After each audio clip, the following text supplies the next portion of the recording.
Service, call now. 1-800-315-2424. 1-800-315-2424. Call Life Alert now for your free brochure. 1-800-315-2424.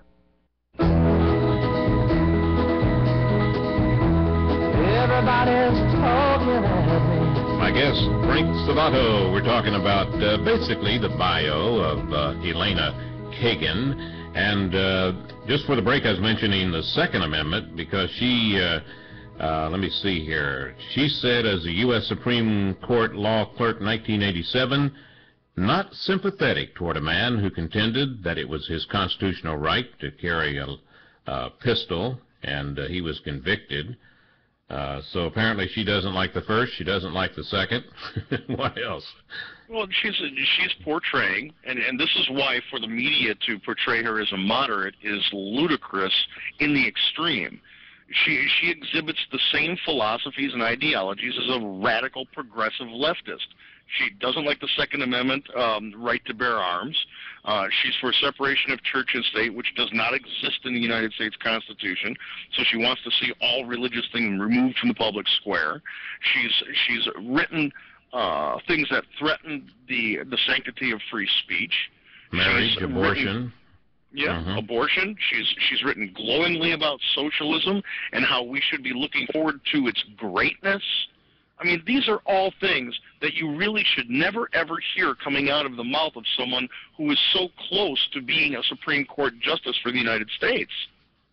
Well, you know, Frank, I hope this has changed, but the last time I heard, my report shows Democrats and independents hold 59 of the Senate's 100 seats, and they need only one Republican to get the 60 votes required for her nomination. And this is what I hope has changed, because according to this report, it says they don't have a problem. That Maine Republican Senator Susan Collins said that she didn't consider her lack of judicial experience and blah, blah, blah, going to vote for her. And then Senator Lindsey Graham, South Carolina Republican, will probably vote for her. So unless the Democrats get a brain overnight there and say, hey, let's look at this more closely, do you think it's a lost cause? No, I don't, and I think it's one more time, just like we did with immigration reform last time around. It's up to us to get into the senators' faces and say, you do your homework on this woman and ask her these questions. And I don't want to see anybody who believes in the Constitution voting for someone who would usurp the Constitution as a Supreme Court justice. So Lindsey Graham, he should get 10 million emails, 10 million pieces of mail with this bio in it, saying, are you kidding me? This is supposed to sail through? I don't want to see anything sail through. We should never rubber stamp a nominee to the Supreme Court of the United States. They should be vetted. They should be vetted pretty harsh.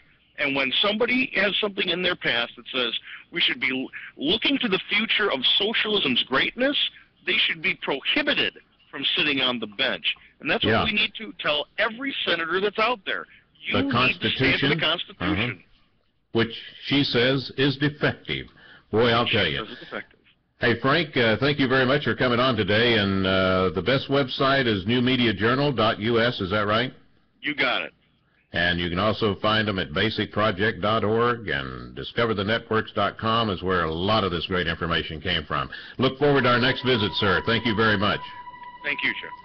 Tomorrow, Kerry Pickett, Washington Times, L.A. City Councilman Ed Reyes refuses to answer the question on tape, should illegals be deported?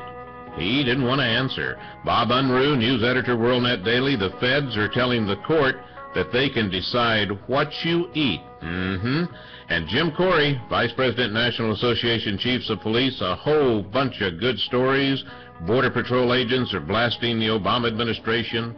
Cruise ship security is enhanced, but there are still concerns. Hey, thank you very much, Paul Stern, and until tomorrow, Chuck Wilder saying thanks for listening, and slower traffic, please, please keep to the right.